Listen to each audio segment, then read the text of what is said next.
Olha aqui, a democracia não é só um sistema de votação, não é só um sistema de eleição do governante, não é só um modo de tomar decisões. A democracia também é um conjunto de valores. Ou bem a gente adere a eles ou não. Não existe... Durante um tempo, eu lembro, eu até cheguei a tretar com um querido amigo meu, né? Que passou a usar, de certo modo, com assentimento, a expressão, valeu bem, democracia iliberal. A democracia liberal seria, Bob Furuya, constituída por regimes que praticam eleições, mas que na vivência mesmo do dia a dia não conseguem realizar a democracia. Isso começou a ser, a expressão começou a ser usada, por exemplo, na Turquia. Seria uma democracia liberal, porque afinal de contas, eleições regulares, não é? Mas, por exemplo, jornalistas não podiam fazer críticas à religião, como não podem, aliás.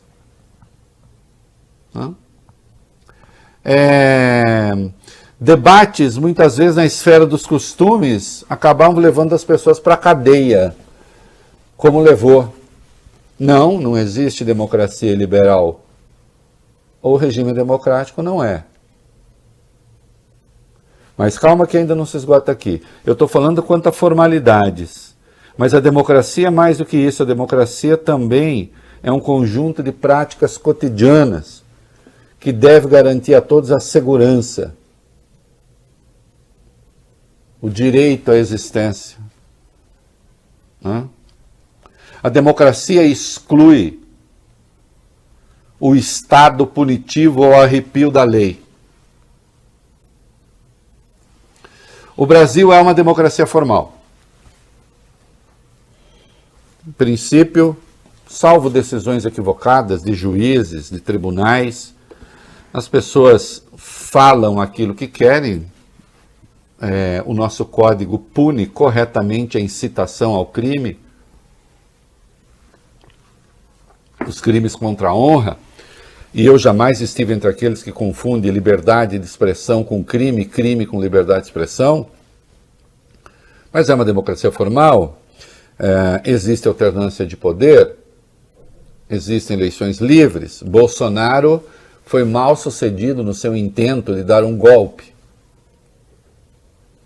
Agora, a democracia não existe para milhões de pessoas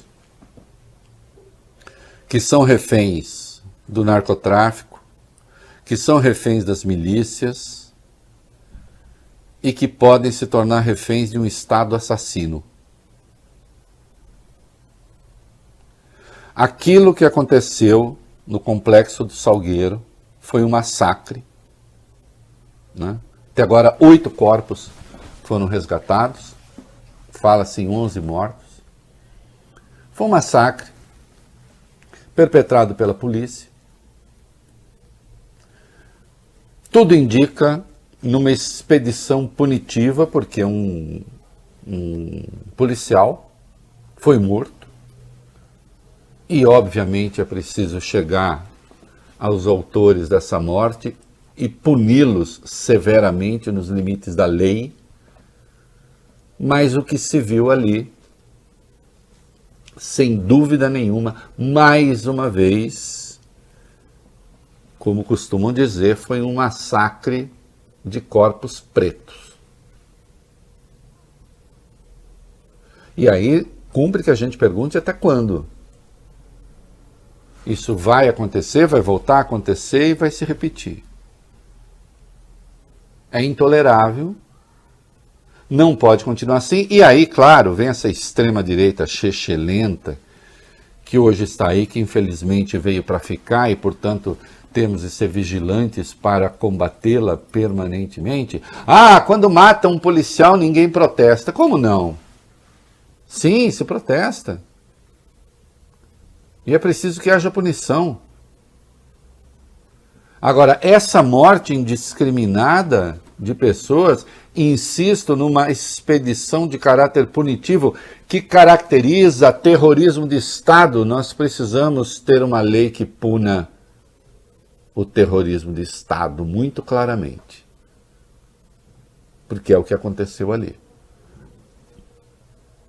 O objetivo daquela ação foi provocar susto, foi provocar pânico, foi provocar medo, foi uma advertência, olha aqui. E aí então se mata, sem limites. Preste atenção numa coisa, ainda que aquelas pessoas todas fossem culpadas, obviamente não é esse o caminho, não é essa maneira de fazer as coisas. Ninguém deu à polícia, a lei não dá à polícia o direito de praticar justiçamento. Existe um Estado legal no Brasil. Existe direito penal no Brasil. Não é? O Alto Comissariado da ONU para os Direitos Humanos cobrou a realização de uma investigação independente sobre as mortes no Complexo do Salgueiro, em São Gonçalo, no Rio de Janeiro. Sim, as pessoas tinham antecedentes criminais, 3 delas não tinham. Né? A evidência de que algo de muito errado se passou ali se deu até pelo não resgate dos corpos. As pessoas foram mortas e foram abandonadas. O porta-voz da Polícia Militar, Ivan Blas, diz que 60 homens do BOP, a tropa de elite da PM, entraram na favela. Cada um deles carregava consigo um fuzil. Aliás, a gente vê as fotos com punhados de cápsulas de fuzil. Sim, nós sabemos, comunidades são sequestradas pelo narcotráfico, são sequestradas pela milícia. A maioria das pessoas que moram nessas comunidades é gente de bem, oprimida, na verdade, pela falta de direitos. Agora, não podemos assistir passivamente à transformação da chacina praticada pelo Estado numa rotina. E qualquer crítica que se faça nesse sentido, tá vendo, gosta de bandido. Não, eu não gosto de bandido. Nem de bandido sem farda, nem de bandido com farda.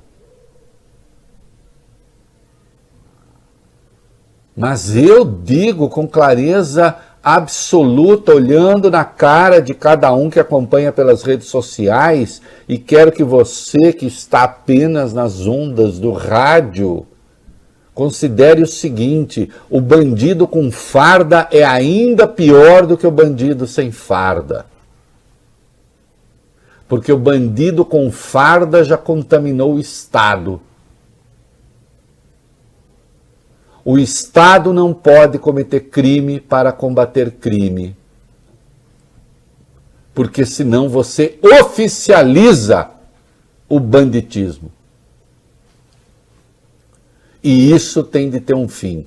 Nós sabemos os prejuízos que isso acarreta à segurança pública, nós conhecemos a contaminação das polícias pelo crime, a mistura hoje entre polícia e milícia, infelizmente, especialmente no Rio de Janeiro, mas não só, entre a polícia e grupos de matadores, e isso está em todo canto. E isso tem de ser coibido, duramente. Porque assim não se combate violência, assim não se combate crime. Assim o que acontece é entrar numa rotina em que o combate ao crime suposto alimenta o próprio crime. A exemplo do que a gente viu na Colômbia, quando o narcotráfico se apoderou de boa parte do Estado colombiano e da polícia da Colômbia. E aí se optou por um combate também por intermédio de paramilitares, e quando se percebeu, o Estado estava tomado por gangues.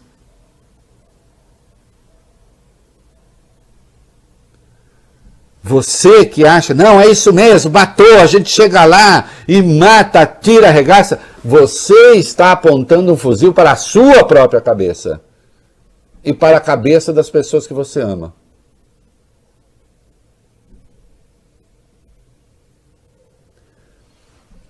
Numa democracia isso é intolerável. Bom, isso é intolerável, obviamente, em qualquer regime, mas quando eu digo numa democracia isso é intolerável, é porque as tiranias fazem isso e fazem coisas ainda piores. Isso pode ser compatível com regimes tirânicos. Mas, evidentemente, tem uma incompatibilidade genética das ideias com a democracia. E o que se assistiu ali, aquilo que se assistiu ali no Rio de Janeiro, mais uma vez, foi um massacre. Que tende a, mais uma vez, tende a permanecer impune.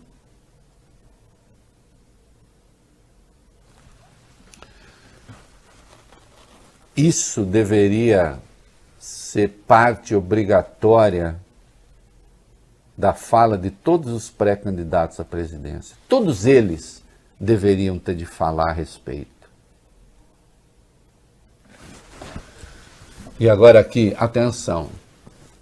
Se eu não fosse eu poderia evitar isso que eu vou falar agora, mas eu sou eu não evito. Juiz Sérgio Moro, ex-juiz Sérgio Moro, candidato Sérgio Moro, pré-candidato Sérgio Moro, né? Aquele que se coloca como o salvador da pátria, Vossa Excelência até hoje não pediu desculpas por ter defendido excludente de licitude.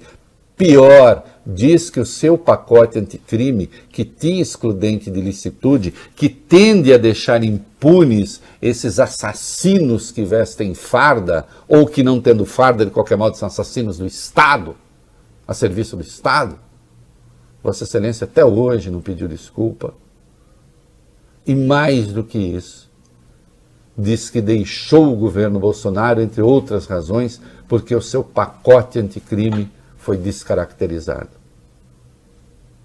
Um pacote anticrime com características fascistoides que desculpariam, na prática, essa chacina que aconteceu no Complexo do Salgueiro. E é preciso dizer isso com clareza. E eu digo, como sabe Vossa Excelência.